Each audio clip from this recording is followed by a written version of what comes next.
తిరుపతి కొండపక్క చెరువులో కోటి చేపలుండేరా చేపలతో సూపతి చేసే కొంగ చూడరా మాటలెన్నో చెప్పేరా వాటిని నమ్మించెరా రోజుకొక్క చేపను కొంచెపోయి మింగెరా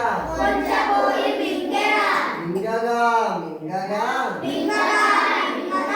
ఎండ్రి ఒకటి మిగిలేరా దాన్ని కూడా విడువక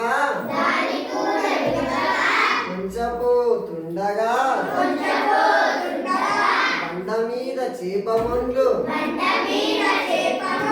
ఎండ్రికాయ చూసేరా దొంగ బావ దొంగ బుద్ధి ఎండ్రికి ఎరుకాయరా తెలివి తెచ్చుకొనెనురా దొంగ మెడను కొరికెరా దొంగలతో సోపతి